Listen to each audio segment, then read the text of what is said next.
Ladies and gentlemen, boys and girls, welcome to another edition of the Tuesday Night Flight. Here we are again. Another interesting day, baby. Another fun day in the neighborhood. Unfortunately, we got to start off with a heavy list of rest in peace. We're gonna come at you with a preview, or a little talk about today's Carolina Hurricanes versus the Vegas Golden Knights. You got a preview, a short, small preview of what's going on in the NBA starting tomorrow. The Knicks versus the Spurs. We got what else we got? We got the Miles report, or each week you get an update on Olivia Miles, or actually every day that the sideline junkies pop up. So Tuesday, Thursday, Sunday, you will get a Olivia Miles report, and you'll get a quick walk through the WNBA schedule for that night. Well, actually for the night before. Uh, then we're going to introduce you because we got something special tomorrow with the Tuesday night. I'm sorry, with the Wednesday night show called Nothing But Net, previewing the finals. Uh, we've cleared all the smoke and we're down to the last two. So we're going to have that for you.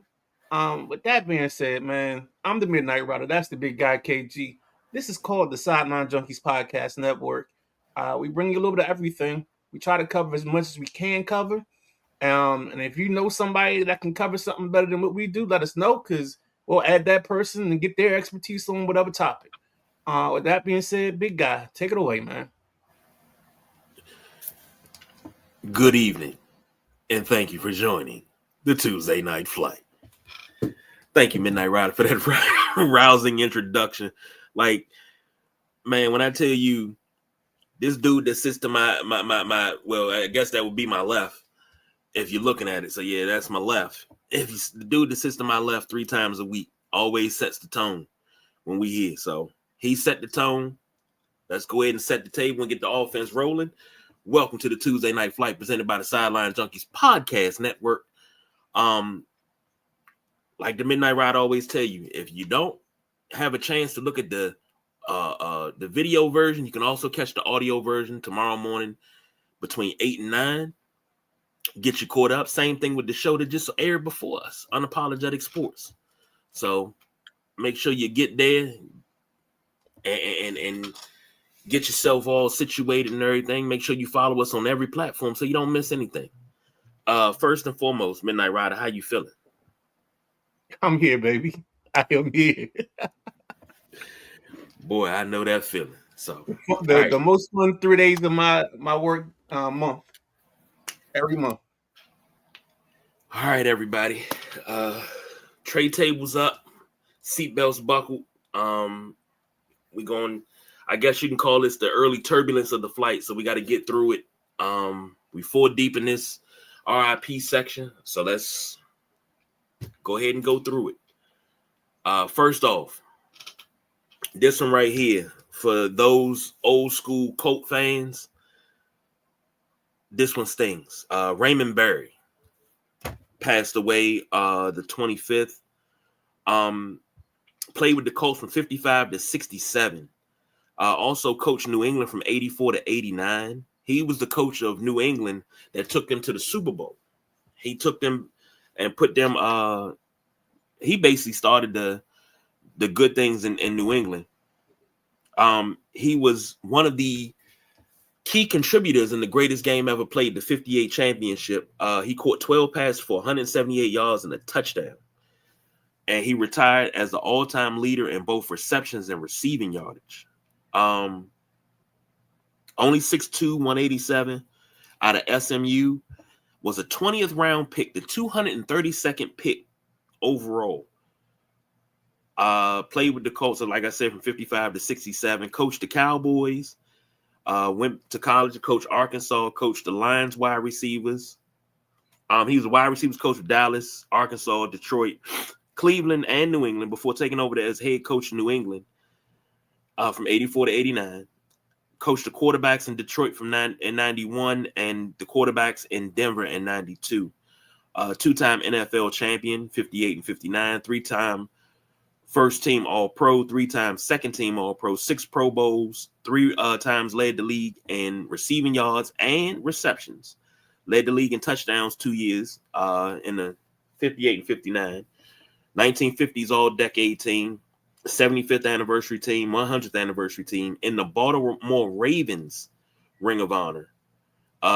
His Indianapolis Colts jersey, number 82, is retired. And he is part of the New England Patriots All-80s team. Hall of Famer as well. 48-39 overall coaching record. Midnight Rider. This one, I'm gonna leave this to you because this is your guy. I even when I saw it, I was like, yeah, I'm not gonna, because I didn't know what you was doing that day. Um, I know how much affinity and affection you show to Unitas. I know Barry's in that same group, so I was waiting for confirmation. The confirmation before I even mentioned it to you. I wanted you to find out first, and I not have to break the news to you. Um, to be honest with you, brother, because I know how you feel about Raymond Barry um, and company. So um, I even think I said it in our text thread. Like once you see it, then I said something. But they were talking about some of his stats, and some of his numbers sound like numbers that guys will have to date. Like there's one season where he has like 14 touchdowns and like 11 or 1,200 yards. Um, that's a hell of a fantasy football season. You know what I'm saying? I think he had like 72 receptions, 1,300 yards, and 12 or 14 touchdowns. So um, for him to be a pioneer ahead of his time is crazy. Uh, the fact that he got the Patriots with a young Tony Eason to um to the Super Bowl. Um, now I get to talk about my favorite Patriot of all time, Mosi Tatupu. Love me some Mosi Tatupu. Um, but that was just a good team. They had a bunch of players all around. I remember the Stanley Morgans, the Irvin Fryers, but him himself, I think he touched a little bit of everything, and he left an indelible mark. And I think he's part of the reason he and Unitas are part of why in Baltimore you see the celebration of the old Colts band, and you see them still celebrating by having some of the old Colts players in the Ring of Honor. Um, I think if they had known in the '80s what Cleveland did, they would have done that as well. They would have kept the name and the Colts records in Baltimore and let the Colts at that time go to Indianapolis and start a new life with the new name and everything. But we weren't that advanced at that time. So, but he gets remembered now in Baltimore because he's a great Baltimore player. Absolutely. Agreed. He was 93 years old. A life well lived. Next up was Rick Adelman. Now, if you are a 90s, 2000s basketball fan, you know who Rick Adelman was. If you take it back and you were a 60s, 70s basketball fan, you know who Rick Adelman was. He went to Loyola Marymount, was a 7th round, 79th overall pick by the San Diego Rockets. Played from 68 to 75 as a point guard. Coached from 77 to 2014. He played with the Rockets, the San Diego Rockets, the Portland Trail Blazers. He played with my Bulls from 73 and 74.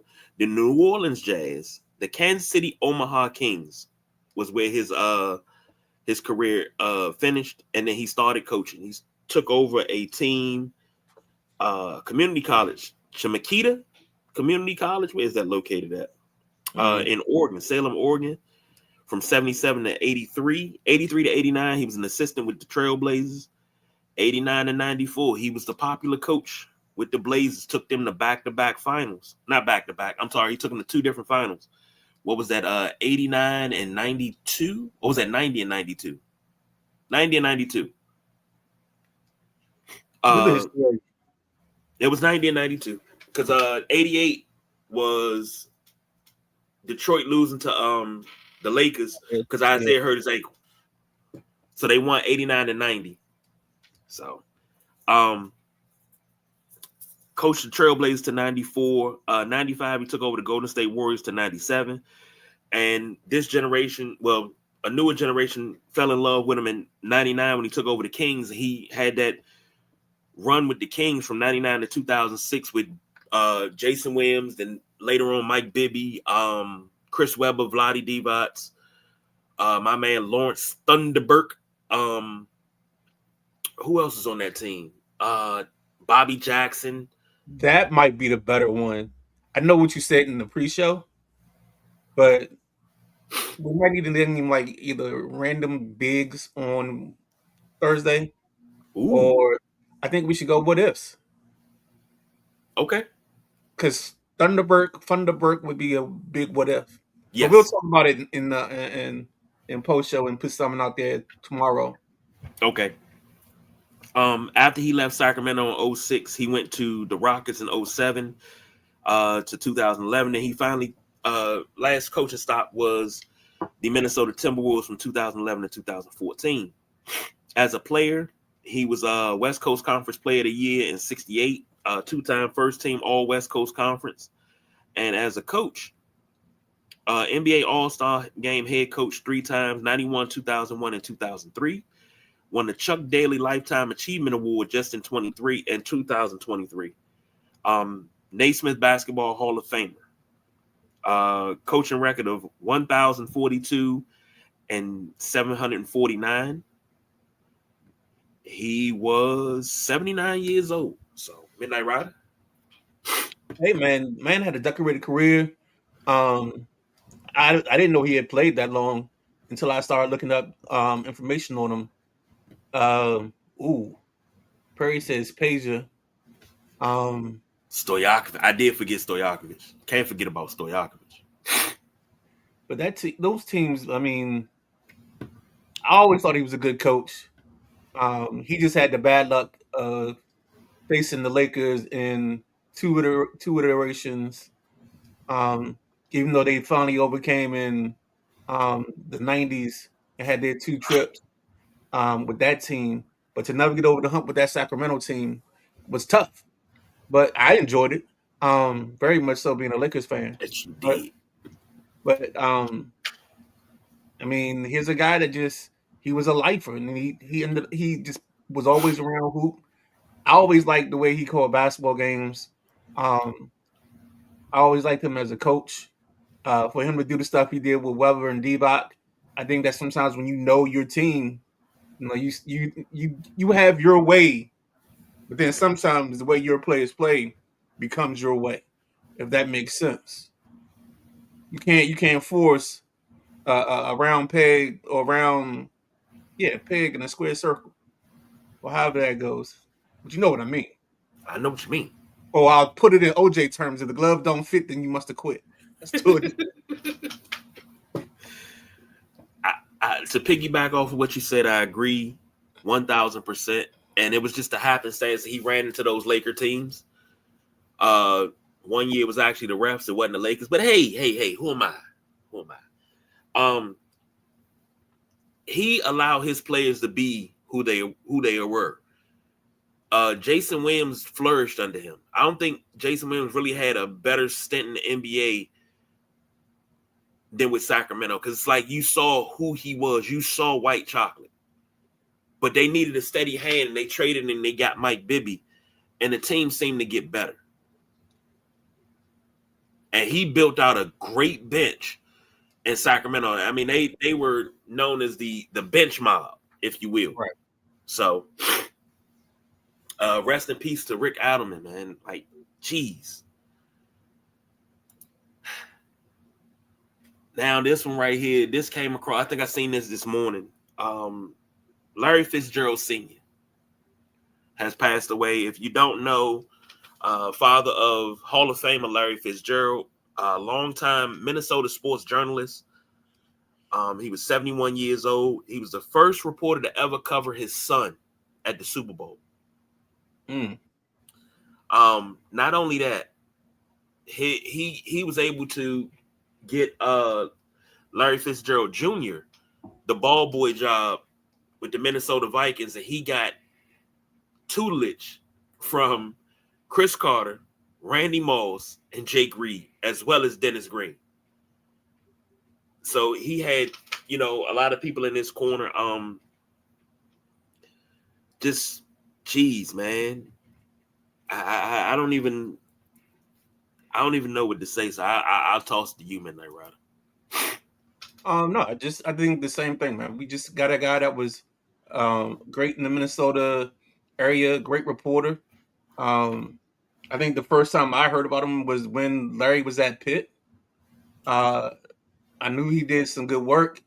I don't remember if I had the luxury of reading his work because he was in Minnesota, and at our time you couldn't just turn to you couldn't go to uh, Google or ESPN and find other writers. They had to be writing in major publications.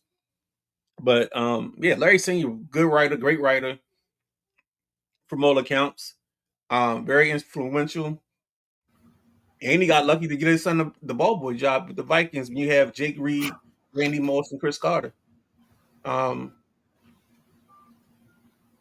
Go ahead.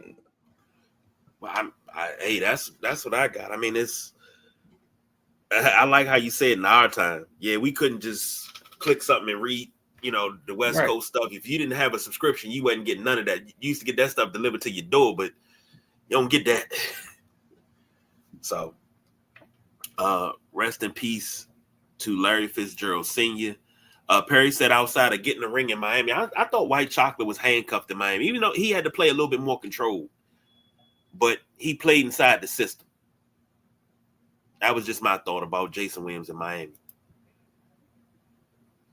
Last but not least, not sports related, but with the references that we make on this show, Peabo Bryson has passed away. For those of you that know music, for you Disney kids from the 90s, he sang A Whole New World with Regina Belle and Beauty and the Beast with Celine Dion, for you Disney kids. For those of us that are a little older, Field of Fire, How Can You Stop the Rain? Like, how can you stop the rain? I was just telling my wife this, said you couldn't tell me when I was 9 years old that I hadn't been through heartbreak and my woman had left me because I sung that song with my whole entire soul. And don't let it come on in the car and it's raining. I'm tracing my finger down the raindrops as I'm singing.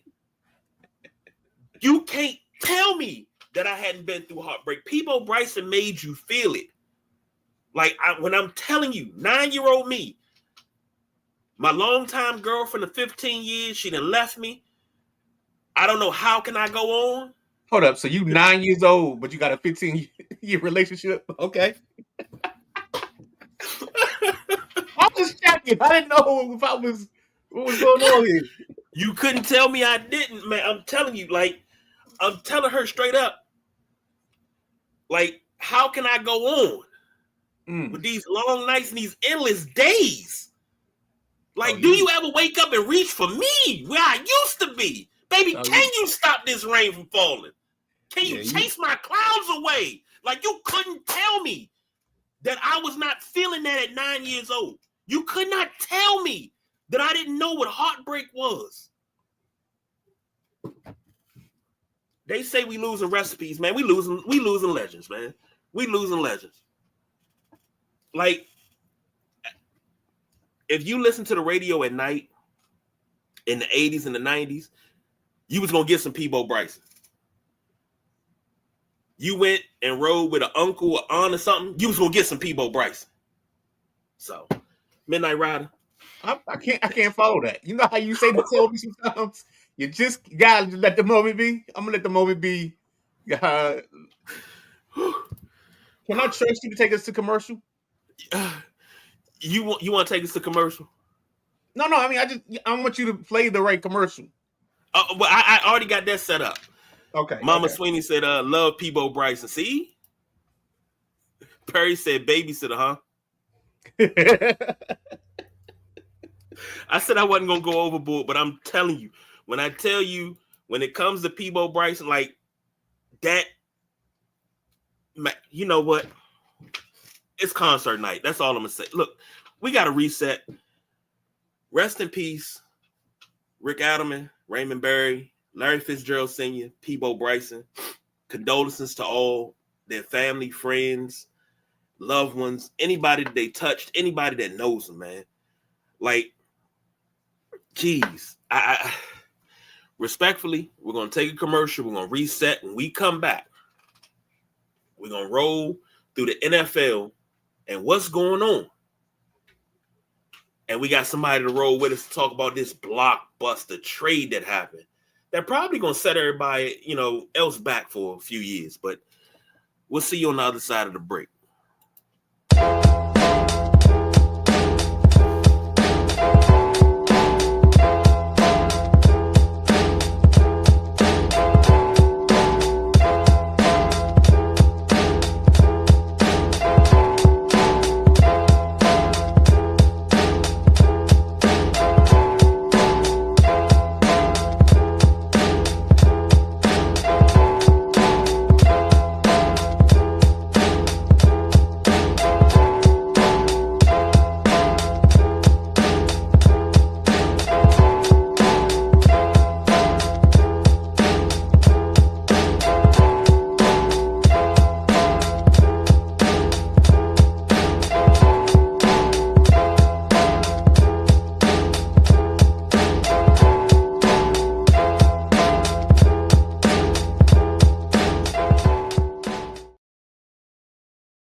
Two teams enter. One walks away with the title. One man walks away with the MVP, the Bill Russell Award. Who will that be? Who do we think it's going to be? Well, tomorrow, Wednesday, 7:30, actually 7:15, special start time. We got the nephew Josh, JG. We got myself, and we have C. Perry II, the resident Knicks fan, all talking and breaking down this series. With that being said, we're going on to our next part of the segment where we got the Midnight Rider myself, the big guy KG, and now the newest member, the Rams beat reporter, the man they call the Prodigy. I don't refer to him as Brian. He is the Prodigy. So we're going to let him talk a little bit about his team, the Los Angeles Rams, and the great trade they pulled off this week. We even want to talk a little bit on the Brown side, so that way we get both teams their coverage. KG, take it away, and you start us off, man. Well, we are back with none other than the Prodigy, the Midnight Rider, and myself. Maddie said it's 15 minutes till puck drop. Come on, put my comments up here. He said Lenovo like is rocking. I'm loving it. And, go Canes. We'll talk about the Stanley Cup Finals in a bit here. But welcome to the Prodigy. How you feeling? How you doing, man? Thanks for having me. Good. Thanks for being here. Yeah, busy man. He done did 3 shows. Look, he trying to fight for a title here. I know, right? I said something before the break. I said this is going to set some teams back, but Myles Garrett to the Rams, for what, a first round pick, and I of course I can't find the details. Oh, the details is Jared Verse, a 1 in 27, a 2 in 28, and a 3 in 29.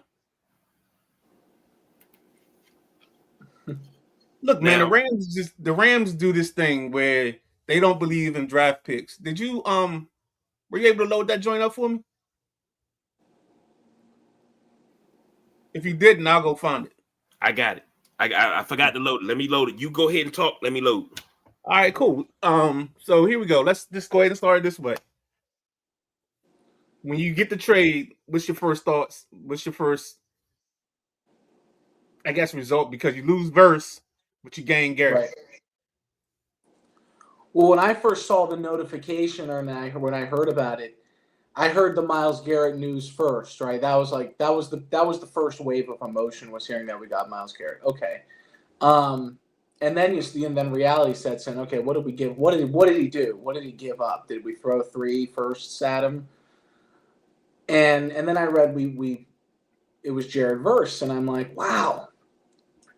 Well, first of all, it's uncommon, right? I mean, he was our first round draft pick 2 years ago, and he's not even close to a bust. I mean, he was a leader on the team, and I mean, he turned out to be exactly what he was supposed to be. Him and Braden Fisk. But I mean, to McVay, it's a bigger picture thing, and Myles Garrett is clearly. He's in that conversation of being, all time in the century in his position. So it's just a different conversation when it comes to a player like that. But like you're saying, from the past, this is like not anything new. This kind of big splash, this headline, it's not anything new. So that makes me feel a little bit better. If it were just draft picks, I would maybe feel a little more weary if we gave up 2 firsts and 2 seconds or something like that. Right. It being Jared, to me, makes it feel a little bit better. I don't feel like we're losing what we're gaining at all, even though we age. But it's just we're talking about a player like Myles Garrett. It's just a whole different conversation. All right. So with that being said, Myles Garrett comes in. What was your thoughts coming in before the trade? What are your thoughts now after you realize in terms of the outlook for the Rams? Well, I thought if we came in the same as last year, if you run that championship game back 10 times, it to me it's 5-5. Got you. And it didn't turn out last year. And Devontae comes back and Puka comes back, hopefully in better shape mentally. And Stafford plays. I mean, he's not expected to play MVP, but plays what he has been for the Rams. And you would think everything would turn out the same with the boost in the secondary. So I just hope they got to that point again, had an opportunity to get to that championship Super Bowl opportunity again. And now with this puts them in everybody's, who do you got winning the Super Bowl? Well, I mean, obviously the Rams are the favorite, but then, you start like that. That's where we are now with this. Like it's not a surprise pick. It's not a dark horse or anything close to like that. It's now they're the best team to everybody on paper. Right. All right. KG, you got anything? Oh, I got something. Now I follow a lot of people. Oh boy. And they say things. Oh boy. What you think about Aaron Donald coming out of retirement just to play with Myles Garrett? One season. You might have the most dominant front four just with them two alone. I mean, it's one of those things where is it possible that brings something more, even if he doesn't play what he was playing like in his prime? Is that bringing enough? Because they're not giving up anything. Nothing's happening. It's just he will be there. It will boost everybody, you would think, and so that to me it's a win-win. If something absolutely insane like for that if that were to happen. I see, KG. There you go again, following them crazy people. Nah, because I've seen it, but Aaron Donald's been working out the whole time. Like there's this great story. I forget whose podcast that Jared Verse is on, and he talks about going to Aaron Donald's house to work out with him, and literally like halfway through the workout, like he's getting sick, he's like tired, he's trying to give up. Aaron Donald's like, we got like 3 more sets to go, so it's this whole thing. So I don't take the Aaron Donald workout stuff as him possibly coming back, because I heard him in an interview saying that he was only thinking about playing like 8 or 9 years. And then year 10, he kind of gets to Super Bowl and he's like, all right. Or he gets to the Super Bowl in 9 and plays another after that. So I never really, I can hear it, but I just don't think that's his thing. I think he's comfortable. He's ready to walk away. But, if that happens, oh, Lord. Whoa. Yeah, I agree. How much does it necessarily get if he were to join the team for the year, if he gets 7 sacks and wins the Super Bowl. Right. I mean, does that really change his place from where he is now in the GOAT conversation? I'm not sure if it bumps him up that many spots. Exactly. Totally agree. Right. Totally agree. I think that's exactly why I don't see why this will happen, but I love the speculation because that gives us Right. what to talk about. Here in this industry, is one thing you always need is content, and as long as you protect your content, you're good to go. Unlike some people I know. Jeez. I got your graphic loaded up talking about the Rams. So let me pop that in there. All right, we're gonna start talking about Brandon Cooks. Yeah, so in 2017, of course, you got the golf trade. 18, they traded for Cooks. 19, they traded for 4 picks. So more than likely they've traded out of the first round and into the second or something like that. Right. 2020 and 2021 traded for Ramsey. 22 and 23 traded for Stafford. 24, you actually used it and took Verse. 25, you traded picks. 26, technically used it for a player because you traded it for McDuffie. And that was the second of your 2 picks because your first one was Todd Simpson. I don't know. Oh, that's because this is the Rams' own picks. Got you. Nice job by them. And then 2027 traded for Myles Garrett. I've never seen somebody take a T-shirt and really mean the words that the T-shirt says. But maybe they should just put first round because I don't see them liking the draft in the first round. But they do draft well. Kobe Bryant, Fisk, there are guys in that squad that are second, third round guys, second and third day guys that contribute. If we take Myles Garrett and just push him off to the side, who is somebody, and take McDuffie because we already talked about them, but who is somebody else on this defense that if you're watching the Rams, you got to watch out for? Well, what would surprise me the most last year was the growth of Emmanuel Forbes. You think that was absurd. And even if he played like even if at best he played like a mid to high level corner, I mean everybody thought he was a bust, and he came in and he started to play well under different style of coaching. Another guy, Nate Landman. That dude was who? And then all of a sudden you're hearing his name every week.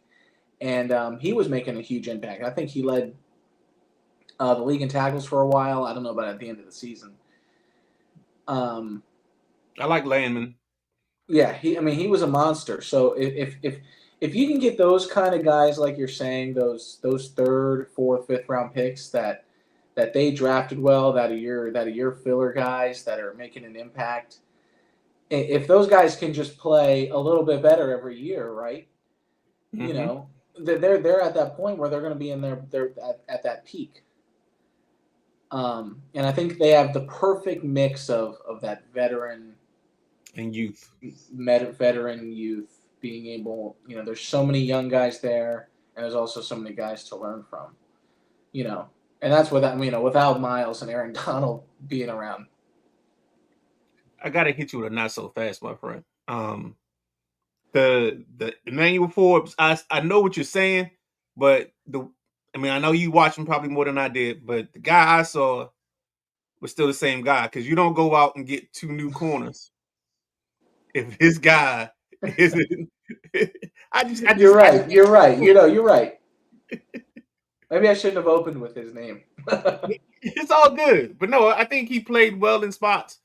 He was the benefactor of the pass rush of the Verse and Fisk and those guys. And he was looked at like the one last year. He was put in those positions sometimes. He's not going to be put in those positions. So if he plays the same, yeah, I like that. I like that thought process. Let's go into the Cleveland side of this, because the time schedule works perfectly for Cleveland because they don't have a quarterback. So now you get you a young guy. Oh, I'm sorry. No. Did I say something startling to you? KG? Did you say Cleveland doesn't have a quarterback? I'm curious which Yeah. one he's upset about. Oh, it's only to be one. Okay. Go ahead.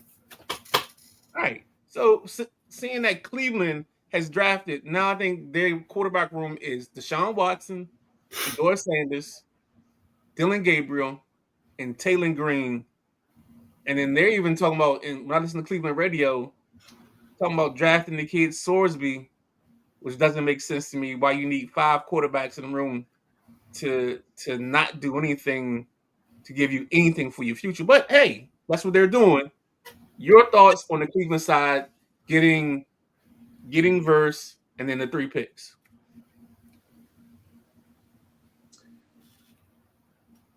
I mean, if I wonder if this is a because when I look at Todd Monken's some of his interviews and stuff, just again, I'm not a Browns fan, so it's just stuff that's popping up for me.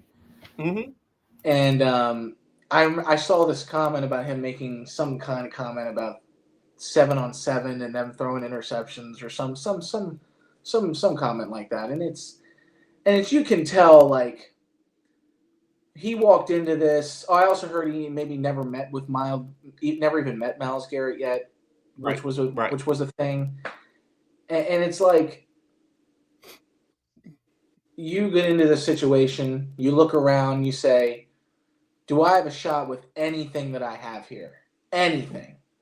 Is Shedeur really that guy? Is Watson? Whatever, you know it." And you maybe look around and you're like, no, this is exactly what I thought. Is exactly what you think it is. This is the Browns, and it's got to be blown up, and maybe that would be true if it's weird because he never met Myles, who's the face of the franchise, so that's weird. But I mean, if you're a Browns fan, it's a tank. It's a tank for first. It's a whatever arch conversation. It's obvious, and it's at least 2 or 3 year build, and Jared Verse and Quinshon Judkins, I don't think are guys that or those are the guys that they're going to to be excited to build. Right, you'll be more excited in year 2 when you have the Boston kid from Washington, the KC Concepciones of the world, right, playing significant roles for you, but. Seeing that, I mean, what you got at quarterback, I mean, you wishing on a prayer, wishing on a star. Right. I mean, go ahead, KG. Do you want to say something? Not so fast there, Rolls Royce. You talking about Cleveland not having a quarterback. Now, down the stretch, Cleveland played very well with Shedeur Sanders. Once they started prepping him for these games, he started playing well. Let's not act like Cleveland's lost product. Are they a project? Yes. Are they lost product? No. They have their quarterback. I don't know what you're going to do with Watson because you're underneath Watson. I have to agree with the boss BJ and say no, somebody's going to take that contract. But that contract is so utterly bad, I don't think anybody would take it. No, because it's the $86 million cap hit next year. right. Shedeur has to be your starter. You have to build with Shedeur. Judkins, you lost him to a dislocated ankle later in the season when he finally got there, but he was actually balling before he got hurt. Okay, you're getting your receivers. You got to build piece by piece. Do I think that they're going to win 10 games and, we're talking Cleveland Browns Super Bowl? No. No. At most, the ceiling for the Cleveland Browns has to be 6 games. That's the ceiling. Okay. But you don't want to win 6. You don't want to win 6. You might want to win 1 or 2. That way you can get that high draft pick. And why are you taking the high draft pick? Why are you taking the high draft pick? Because what? You're going to draft what? Come on, you can say it. I'm not going to draft the quarterback high. Yes. Hey, look, man. The sideline. You going to draft Myles Garrett? This show is brought to you by the letter Q, and it stands for quarterback. Now that we talking about the Browns. Dude, if remember, JP Finley always says this is a self-preservation league, and I don't see a coach willing to risk his coaching career on Shador and Watson. That's just two left feet. I just don't see it. Now, Come on, one more. Let's go one more thing, and then let's get yeah. Okay. Well, You got I'm not another going. question. We ain't got to talk about Cleveland. We can save that for later. AJ Brown in New England.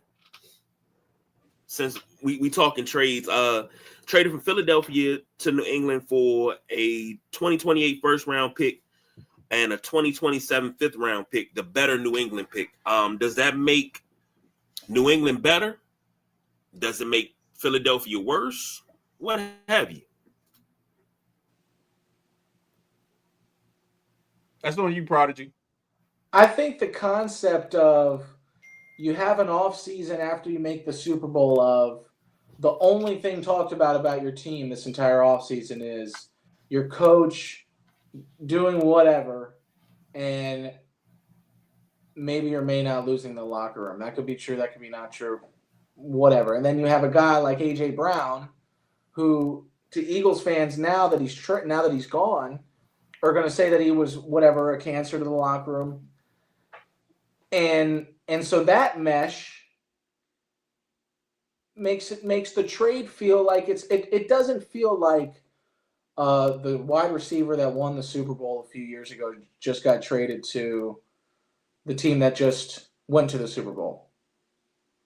That kind of hype to me it isn't there because of all of this weird question marks in the background about the team being the same. And then you have, people that are going to bring up the schedule. They're going to bring up Drake May playing a worse game.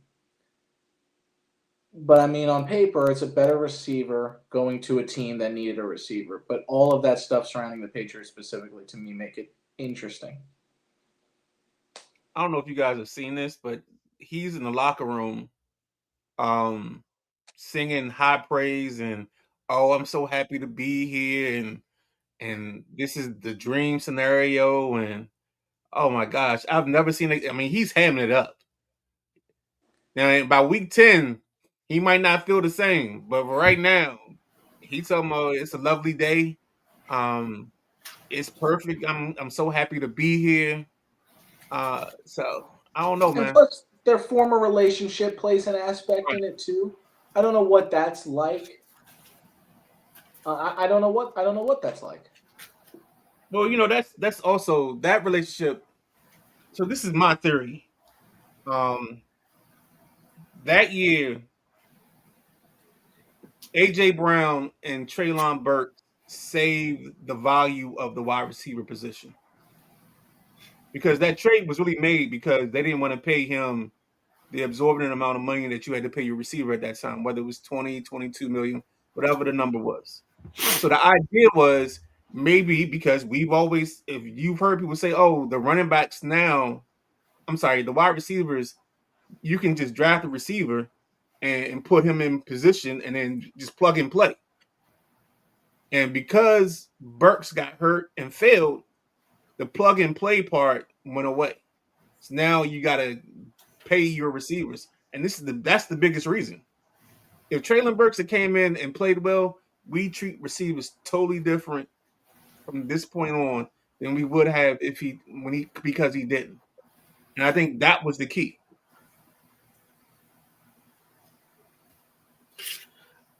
You say he was in the locker room celebrating Tumbo. I'm so happy to be here. Dude, he had the number 11. I forgot if he had it on or not. He was like coming up the hill to the park. Oh my gosh, I'm so happy. It was it was the biggest ooze love fest. You know what it was like? You remember how like Bryce Harper used to try to force Philly lingo into his interviews when he left? Like he used to talk about cheesesteaks and whatever else. That's what this was. Just a higher level of it. 25 catches all season. Nah, don't do that. Don't do that. You're better I'm than not saying he's not a talent, but whenever a player does that, and they go to a new team and they do all of that, and what's my guy named Crazy when played with Pittsburgh, Antonio Brown. Yeah, when he ran out the house, when he got traded from Oakland, he ran out the house, he was celebrating and everything, and then he came back and didn't do nothing. You wanted to get traded out of Oakland because of a helmet, and then you did nothing. All right, before KG goes off on another tirade, Prodigy, you got anything you want to talk about before we get out of here? Nothing, but I'm super excited. I clearly think that we're gonna win it all. It's that simple. All right, cool. Well, I'll say this: NFL preview show. Make sure you're around because we'll put you in. We'll have you in the group. Of course. That panel's probably gonna be like 10 deep, but yeah, we definitely trying to have, and that gives us different perspectives. Because if we can get Maddie, we can get some of the Oakland, some of the Dallas perspective. That's gonna be perfect for that show. But nah, Absolutely. man, we appreciate you giving us the time. I personally appreciate you joining the 3 shows. I gotta find a show that I'm gonna get on to. Sometime this week, make sure I got more appearances than you. I'm the hardest working man in podcast world. That's so funny. If they make any more headlines, hopefully not this year, but But thanks. I appreciate you guys letting me on. All right, man. Appreciate you coming on. For sure, man. See you Keep guys. up the good work, man. Thanks. That was the Prodigy, ladies and gentlemen. And he is our resident LA Rams fan. So no, he's our resident Rams beat reporter. Rams beat reporter. Rams beat reporter. I like that better. So we'll take a break. We'll come back and we'll do some Stanley Cup previews. Got a couple of comments to get to. Whoa. Huh? Whoa. Slow down. Just breaking news. Uh-oh. The Atlanta Falcons have just extended Drake London, so he's got a new contract. All right. We talked a little bit about A.J. Brown being cuckoo for Cocoa Puffs in New England, so that's also something new. All right, now KG, you can go ahead and take your break, and we can start the Stanley Cup, NBA Finals, and the Miles Report. Are you going to pick the commercial, or you want me to pick the commercial? So you're muted. I got it. All right. No, they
Yo, you just can't leave people to their own liberties and their own freedom of choice. I swear to goodness, man. Ladies and gentlemen, we're back. Sideline Junkies, Tuesday Night Flight. I'm the Midnight Rider. That's the big guy, KG. First and foremost, we want to thank Mr. Brian Sweeney from Unapologetic Sports for allowing us access to the Prodigy. We'd like to thank the Prodigy for coming on and doing this thing because he's been hot. He's been on fire. We've used him on a couple shows in the last couple of days. I hope he understands that means we really respect his opinion. And we like to give people their flowers and we like to give people the chance to shine. You know what I'm saying? who knows what happens on what's in the near future. You know, there might be some time where he's, the leader on the sideline junkies Sunday Rise. You know what I'm saying? And we playing the background singles or whatever it is. We don't know. But with that being said, KG, let's go ahead and keep the party going, and I'll let you be the lead. And yeah. All right, like you said, keep the party going. Usually I don't do this, but Mama Sweeney said Cam Curl. That Forbes and Cam Curl played very, very good last year. Cam Curl played better. Curl still, I mean not Curl, but Forbes still was ducking work. Just trust me. Trust me, Forbes was ducking work. You still watch the all 22s on Monday morning?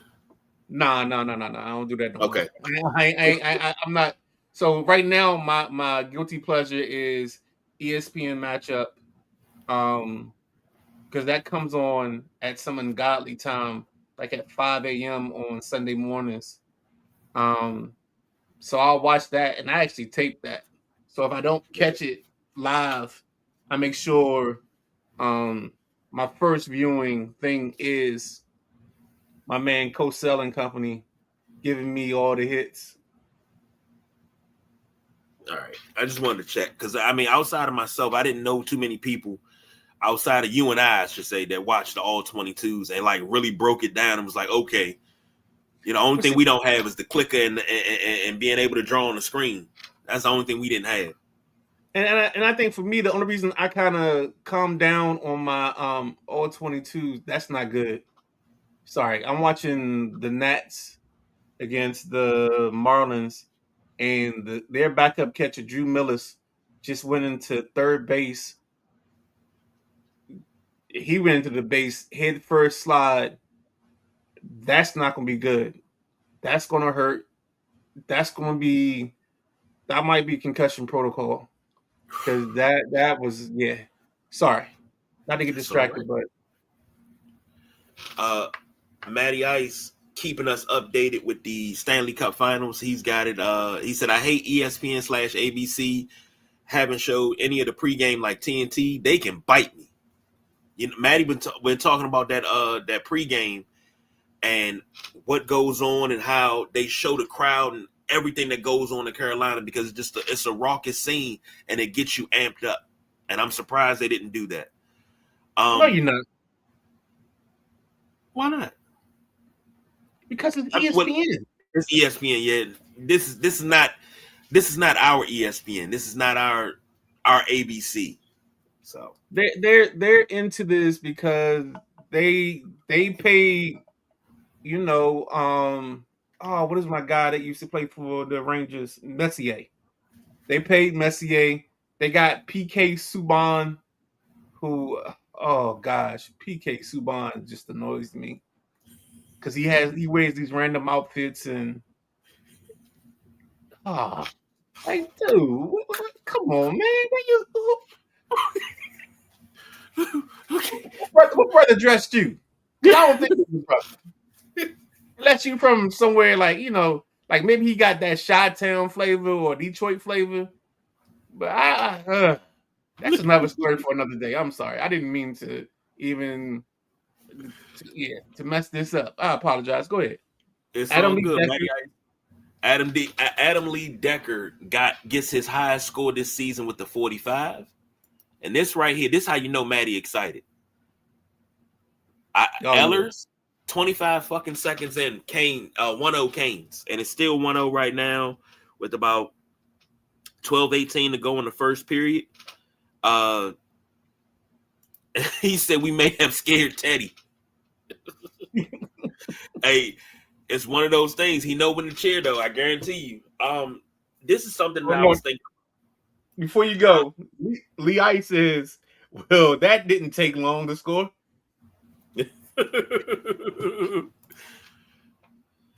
This is what I was thinking about when it came to the Stanley Cup. I think if Carolina is on top of their game the way they were the last four, they lost one game. They lost game one last round and then reeled off four straight, and they were 4 dominant. If they are on their game the way they were those 4 games. They have only lost 1 game the whole entire playoffs. 1 game. No, I think Oh, this is about to be a blitzkrieg. This is about to be bad. Okay.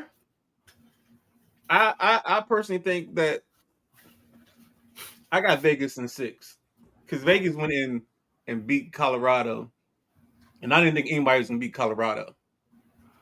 So yeah, I gotta be a little bit different. Really?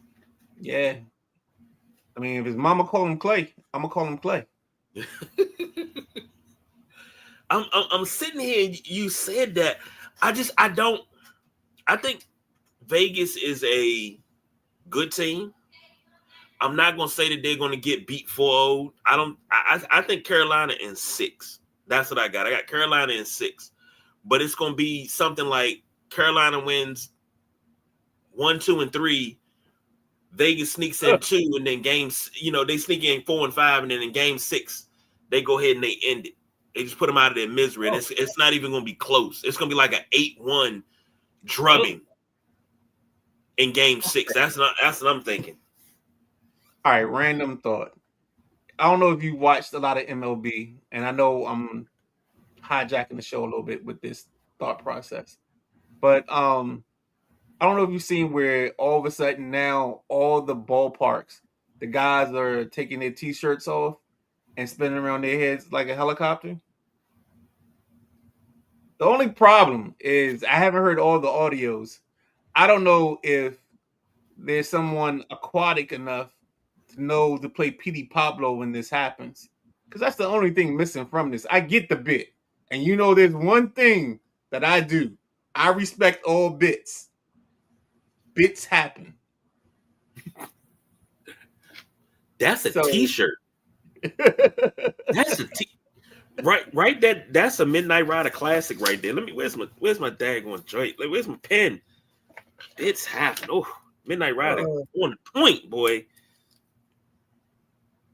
But yeah, man, I just think that's a nice little thing. I'll say this. Somebody might already had that t-shirt out there, bro. Well, we'll find out. But so you saying Vegas in 6? I like Vegas in 6. All right, you say Vegas in 6. I say Carolina in 6. So I guess we'll be keeping an eye on that. Since we've never given each other the cheesesteaks, we can just put a fictitious cheesesteak on it. Okay, we'll do that. We haven't really honored that bet, so it's just kind of floating out there. Yeah, it's just like, ooh, we bet a cheesesteak. Oh, you'll never know. It's still 1-0 Carolina with 9:47 to go in the first period. Switching gears, sticking in the championships. NBA Finals half preview. You see the half in there. I say half because the Midnight Rider himself, and as I can speak as the advocate for the Midnight Rider, wow, you want to know what he thinks about the NBA Finals. You can't get it for free. You got to tune in tomorrow night, 7:15, on the Sideline Junkies Podcast Network to catch nothing but net. I could have done that better. I mean, I probably would have done it a little bit differently, though. I mean, he will give you a couple drops of waters and maybe 2-3 breadcrumbs. You can get you can put a quarter on the table and get a little scoop of these mashed potatoes, but you can't get none of this here.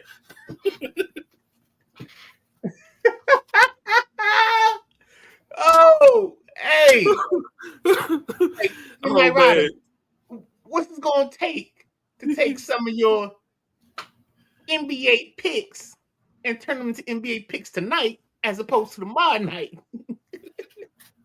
You turn them white pies into some colored pies. Oh my god! All right. Tomorrow night, 8:30. All right. Oh shit! 8:30. Where we at? We in San Antonio at the Frost Bank Center. Game 1, man. Knicks versus Spurs. This is gonna be a good one. I like that they start there. Huh? I like that they start there, and the Yeah. fact that Chuck and them is on ESPN, so the big old women in San Antonio, the love them churros, they gonna be out because they gonna be talking about um yeah, I like this. I like this because this sets a nice backdrop. Um, the other thing I like about this too is just we're gonna get something different. We're gonna have two teams that I know two of the five people on our preview show. I can't remember who the two. I know Perry was one of them. I can't remember who the other person was that wanted the Knicks. Maybe it was Jack. I don't remember on the preview show. Um, I know I had OKC. I think somebody had the Nuggets, and I forgot who the other third team was. But all that being said, God damn, Olives again. 2-0. All With the right. update 2-0. That's what I'm talking about. All right. That Carolina pick doesn't. I mean, that Vegas pick by me doesn't seem too good right now. But hey, that's why we play them. But back to what we talking about. Not just NBA preview. I just think these two teams are going to have some interesting matchups because they have in the body shop where they used to call them LKQ. It's light kind quality parts.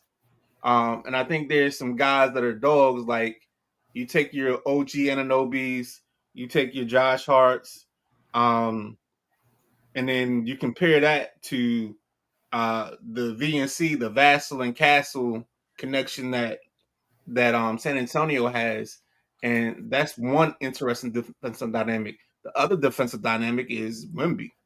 Like what is he going to be? How is he going to play out in this scenario? And I love the way this series is set up because you got the boisterous Knicks fans, and I mean San Antonio can get live, so we're gonna have some good crowds the whole way in this series, and I think we're gonna have some good games. I think we have better games than we think going into this. I think we're gonna be. I think we're gonna have a series um, where one of the stars comes of age. One of the stars breaks down the door. You hear the glass shatter. You hear the music play. You know what I'm saying? And it's Stone Cold or whatever you want to call themselves. Um, like I just think this is the series that if you want to give birth to a star, whatever this series ends on becomes Christmas Day and a star is born. I'm gonna write that down. That was dope. Wait, Well, wait. I mean, of course it was dope. You do dope shit. Oh shit. If you wanted a ticket to this game, center court, section 6. Nope, I didn't want section 6. Give me section 8. No, I can't even get section 8. So Section 8, the row 11, $9,552.95. And this is in San Antonio for game 1. that's odd. That's interesting because I heard that the ticket price is the other way around. So like in Carolina, their tickets were their average ticket. And this might be where the average comes in, and there's some outliers that change the average. But I heard the average for Carolina game today was $837, and that the average ticket price for the San Antonio game was $787. Now you did say center court, so you got a little fancy, but that's just what I heard in terms of like the average ticket price.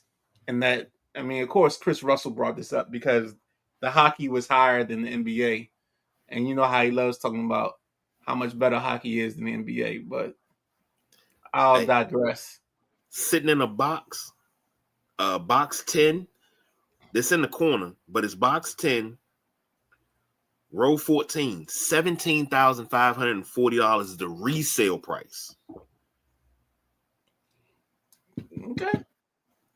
So I'm gonna go ahead and get off the prices because if I look at too much more of that, I think I look, my account already in the negative just looking at prices, and that's on Ticketmaster. So I would have to go to SeatGeek or StubHub, try to get something.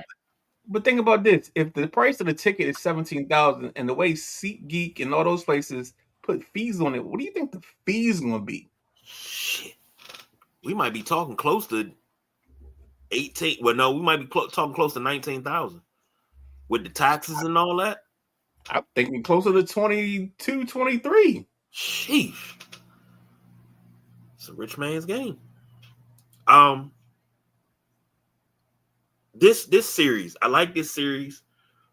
I love the way these teams are going to match up. I love the simple fact that we're going to have the finals in primetime, ABC, ESPN. I think it's on YouTube TV. You got so many different ways to watch. I am trying to dedicate myself to watching this. Like, I'm putting it on DVR, so if I fall asleep, I can pick back up when I get up and figure out where I left off and go from there. But, excuse me. You know what? I'm going to join that plan. I'm a DVR. Yep. Set it up. I got the Knicks winning this in 6. And I say the Knicks in 6 because it's so many factors. Everybody say, well, how are you going to stop Wemby? You don't try to. If you've been here for the duration, if you've been here since 2017, and you've heard us talk basketball, the same way I would stop Kevin Durant, I would stop Wemby. How do you do that? You don't. You let him. I would let Kevin Durant drop 74 on me, shut everybody else down, and know that I need to score 89. That's it. That's it. I will give Kevin Durant open. Let him score. Don't let him score too much in the paint, but let him shoot jumpers and score. Okay, go ahead. He gonna get tired. Technically, if we want to be very technical about this, if you let Kevin Durant score 74, nobody else score anything else, all you need is 75 to win. Well, yeah, true. But Tom Thibodeau's philosophy is always, your target score is 89. If we score 89, we win the ball game. That's Tom Thibodeau's philosophy, and it worked in Chicago. So just so you know, the score now is 2-1. And Carolina's on a power play right now as we speak. They haven't gotten any quality shots on goal. A lot of them have been blocked on the way to the net, but that's where we are right now. Oh, that's a good setup. That went through. Okay, I'm sorry.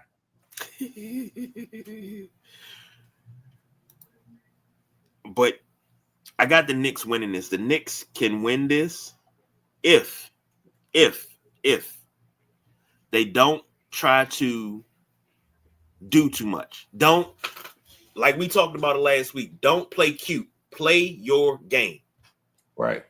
Make them stop you at what you do. Don't adapt and say, oh, well, they play like this when we play. No. Play your game. They seen the Spurs and during the season. That's not the same team you've seen in the NBA Cup. Even though New York won, that's not the same team you've seen in the NBA Cup. From what I hear, is that they want revenge. And I'm like, damn, we might have some legitimacy to it. Go ahead. No, I was gonna say, I think that helps the commissioner out with his one-man gang love affair with this thing that they call the Commissioner's Cup. And it's not even, excuse me, because now, if you pay attention to the WNBA, they're in the midst of their cup. So the fact that these two teams are in the midst of a rematch, I mean, the commission might actually have something, be onto something. I don't think it helps with early play and everything that everybody was talking about, but I think it gives it a little legitimacy that, your two final teams are the two teams that played for your cup. Can I admit something? And I just want just a moment of honesty here. I think the WNBA's Commissioner Cup is way better than the NBA's. And I know that's where the NBA got it from, but it seemed to be more fitting of the WNBA because it was actually competitive. But now that I look at it, I'm like, it's the same damn thing. I think I'm an old fogey and I hated it. But now this it's turned into a success. Okay, this is what it's supposed to be. All right, this is cool. This is cool. Well, I told you he was an old fogey. But You were supposed to agree with me. no, I'm just saying because I think like even when the year the Lakers won it, the second year, the whole thing wasn't. It was trying to create something, and I don't know if this is the momentous push to legitimize. That's the word I want to use. Legitimize the NBA Cup on the NBA side, but the WNBA Cup, I just noticed it last night. When I was watching my girl Olivia Miles play, um, just it's a thing, and I didn't know it was going to happen that soon. But again, they played 34 games, so it's going to be interesting how that plays out. And Perry said, that's why Tibbs never made the finals as a head coach. I think he's right. I think Tibbs' biggest problem was he let his starters play too much. Yes. He did have a way of wearing down the starters. I think in Chicago, you had no bullshit, no conspiracy theories, nothing like that. In Chicago, we had Miami standing in front of us, and we never could get past Miami. If we met Miami in the conference finals, we weren't getting past Miami. And did I think that we were a better team? I thought we were a good team, but our weak link was at the 2 guard. That's why our weak link, because as much as I love Keith Bogans, he wasn't doing nothing against Dwayne Wade. As much as I love Rip Hamilton, he was an older Rip Hamilton. He wasn't doing nothing against Dwayne Wade. When D Rose went down, everything went to shit. And that's not the way it should have went. Dang, Noah, and those guys, we should have at least made the finals once and tasted it. But it just didn't work out. But if think about this, if we would have made the finals and we would have played San Antonio, we would have got our heads smashed. Because San Antonio was a well-oiled machine during that run. Nah. We probably made the finals and lost. And then I would have been even more pissed and probably bitter. But I was going to say that I disagree with you, Perry, but I got to agree with you. I got to agree. And he said the revenge is not about the cup. It's more about the 25-point loss at MSG that ended their 11-game streak. Ooh. Yeah. I mean, they've got some battles going back around, so. And he said, yep, Ben Pro Cup. I saw the vision. I don't know if I was pro cup. I think I was more understanding of what they were trying to do and what they were trying to get to. But I'll say this. If this series go the way that I think, New York has to steal game 1 or game 2. Really and truly, they need to steal game 1 in San Antonio. They need to come out tomorrow night, set the tone, steal game 1. And then when you steal game 1, game 2, if you can steal that 2, great. And what is it? It's 2-2-1-1-1. I thought the finals was 2-3-2 for some reason. Let's find We always go back and forth in this every year. Yeah, because we always think that 2-3-2 should be the standard, but it never is. NBA. That might be right. All right, what we got here? Let me see. 2. Nah, it's 2-2-1-1-1. Okay, that's what's up. That works for me. But they gotta steal. Yeah, and Perry just said that. He said 2-2-1-1-1. They gotta steal one. They gotta steal one in San Antonio. You gotta steal one in San Antonio. Gotta go win both in gotta win both in New York. We talked about Carolina being a hot barn. The Garden game 3, whatever night that is, I'm guessing that's going to be, what's this, Tuesday, Thursday? So either Saturday or Sunday. Mm-hmm. The Garden game 3. of Mm-hmm. the NBA Finals. Ooh, doggy. But you know when game 3 is? This is horseshit. I'm gonna tell you that right now. This is horseshit. You know when game 3 is? Monday. Monday. That makes Monday. sense. No, that makes sense because they probably moved out so because probably the NHL is going Sunday. And so they've had like a kind of a working relationship with the NHL so they don't like kind of step on each other's feet. We don't have a Sunday finals game. I don't know when's the last time we had a Sunday finals game, but the finals game 1 used to start on Sunday. No matter what happened, game 1 would always start on Sunday. You always got a Sunday night finals game. I think that's some of that is just us living in our past a little bit. I don't know if we always got a game 1 game on Sunday. It felt like it. So right, exactly. This is where I talk about like, you know, there's the reality and then there's our fan reality. And sometimes those two things meet in different points. They don't always mesh. So and Perry said hell, Brunson had his career high 61 in OT loss in San Antonio. I do remember that earlier in the season. And he said F232. Okay. Nobody likes that. I think I'm probably one of the few people that actually like that. You're not. I loved it because you had to figure out, shoot, that's how the Nats won their World Series. 2-3-2. But tomorrow night, you will get more in-depth NBA Finals preview, 7:15, with the Midnight Rider, C. Perry II, the nephew, JG, nothing but net. Make sure you are there because they are leading you up to tip-off. Oh, that's right. Of the NBA Finals. I got to do my hair. Well, in the process of doing that, ladies and gentlemen, it's time for your daily dose of the Miles Report. I need a daggone intro for this because this is hot. The WNBA Miles Report. Midnight Rider, take it away. So last night, the Minnesota Lynx 111, the Phoenix Mercury 77.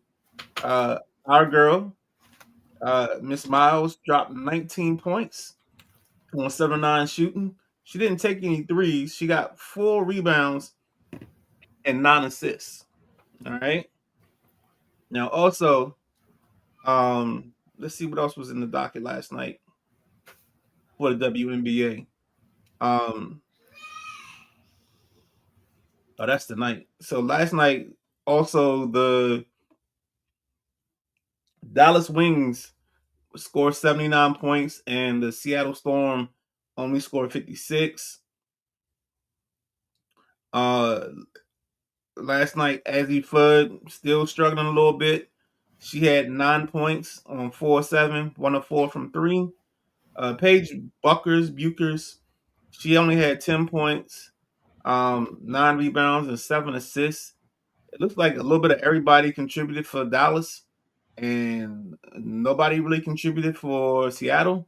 And that's how we get a whole lot to a whole little. In technical terms. Also, to take you back to Sunday, the Aces beat Golden State 91-81.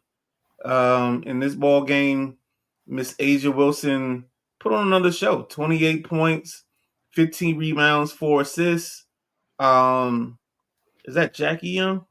Yep, Jackie Young drops 23 points, 7 rebounds, and 9 assists. On the Golden State Valkyrie side, their leading scorer was Gabby Williams with 20, 4 rebounds, 1 assist. And that's pretty much it for the Miles / WNBA report. Just remember that they have started their version of the Commissioner's Cup. So tonight's Commissioner Cup games right now live, it's the Atlanta Dream 66, the Connecticut Sun 55, the Mystics 64, and the Sky 50. And then the Fire plays face the Valkyries tonight at 10 o'clock. That Mystics team is kind of gutsy. Sonya Centron has been playing some good ball. Let's see what we got here. Looks like Centron isn't in the lineup tonight, so that hurts. But Kiki Irfin has got 9 and 8. Shakira Austin's got 14 and 6. Yo, these Mystics have been playing some incredible ball. Your girl Cardoza has 12 and 9 and 12, 9 and 4 for Chicago. I know C. Perry gonna say Chicago killed their own team because their front office is terrible. Connecticut Sun, I don't have anything too much on that. But that's just where we are right now. I don't mean to say but the stat lines aren't, like we don't have a 20-point score. And Anthony Anthony been late lately. What's going on, Anthony? You got a woman? Maddie giving us an update 2-1 after one. Yeah, I think Anthony over there. I got a woman. Well, he said, "How did my girl Hannah do in her debut? Did she get drafted already?" Hannah. We talking about Hannah Hidalgo. I think she got one more year left. She wasn't drafted. I'm looking at the Mystics. I see Lauren Betts only got 5 minutes tonight so far, even though they're in the third quarter. 2 points, 1 for 3, but she got 2 fouls. I expect a lot more out of her, and I know it's going to come. And when it comes, she's going to be one of the dominant bigs of the WNBA. I don't know if she's going to be dominant, but you also got to remember they got bigs. So, this is one of them situations like I think they have a little bit of everything. So the part that's going to be hard for them is the minutes and making it work. But once they figure it out, and that's the only thing they got to do is figure it out. If they figure it out and they get it right, they'll be okay. All right. We got anything else before we go to wrap it up? I mean, let's say the French Open, tennis-wise, this tournament has been the tournament of upsets. The only, what would I say? The ranked people left is the only person in the top on the women's side is Sabalenka, and on the men's side, Zverev is the only top seed. He's a 2 seed that's still hanging around on the men's side. So we have a possibility of having a first-time winner win the French Open here this weekend. College World Series. I'm sorry, I don't mean to go on a tangent, but I don't know if you remember last year, Texas Tech had this pitcher. I think her name was Jaru. I don't know if it was Stevenson. She pitched for Texas Tech. She basically transferred in as a hired gun. Well, she went back this season to play again. And this season, they struggled mightily. But last night against Alabama, she put together a performance, shut Alabama out. They win 2-0. So I don't know if that's getting them to the finals or not, because in the College World Series on both sides, they got so many rounds and super finals, and I think the ladies are getting down to the end. On Thursday, I'll have a more in-depth report to talk about it more. But I just saw that performance, and you know me, if I see something and it sticks out to me, then I'm gonna say something about it, because I wasn't expecting them to play like this. And even though Texas Tech had been playing well, she hadn't been. So that's I think the last what I got on my mind. All right. I don't think I have anything. This right here was a pretty damn good show, man. From top to bottom, we came in we kind of was sad, and then we kind of picked it up and we rolled.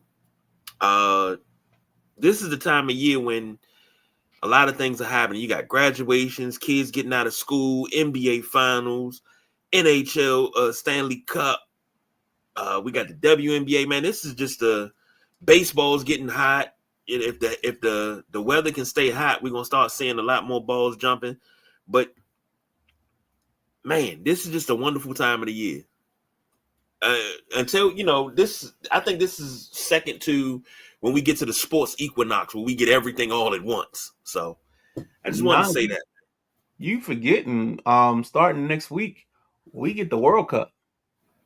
So we get the World Cup going. I think it's the 11th or the 12th of next week. Now I don't know enough about. So I can again. I tell you all the time, KG. I got enough to be dangerous, baby. I got enough to be dangerous. And the World Cup is actually in Atlanta this year, correct? It's in North America. So there's games being played in Canada, Atlanta, Miami, and I think there's a couple in Mexico City.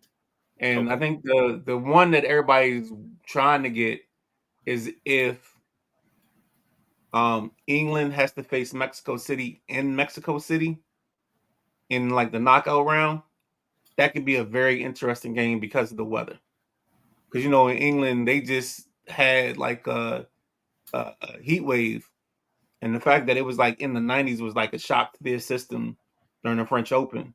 So you can only imagine what it's going to be like in like late June, early July in Mexico City.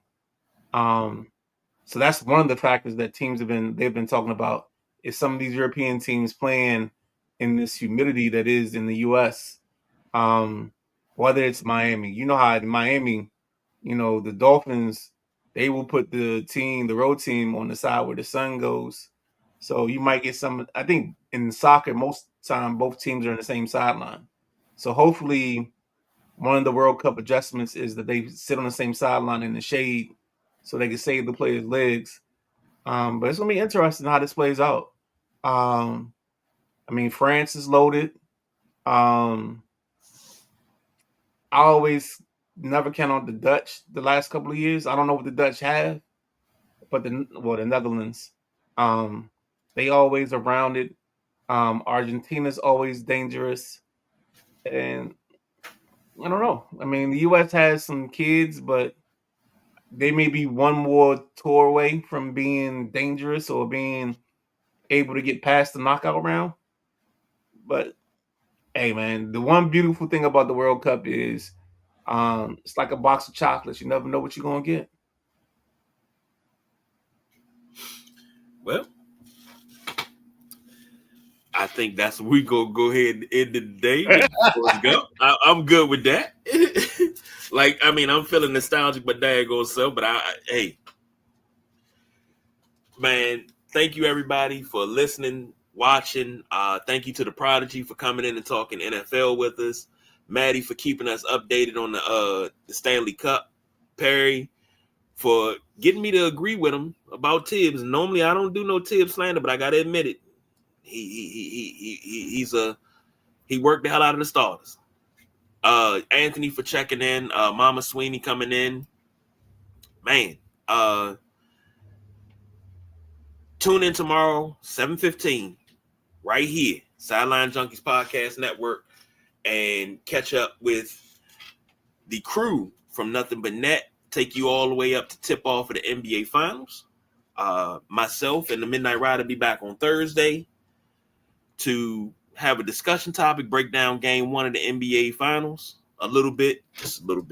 But we'll get that into that, and we'll probably talk some MLB and some other things. So make sure you're there for that. For the Midnight Rider, I'm the big guy, KG. You can bet your last money it's a stone gas, honey. We wish you love, peace, and soul. What? You never watched Soul Train? Like, come on. I did, but you just caught me off guard because I wasn't expecting Soul Train in the show. Like, what?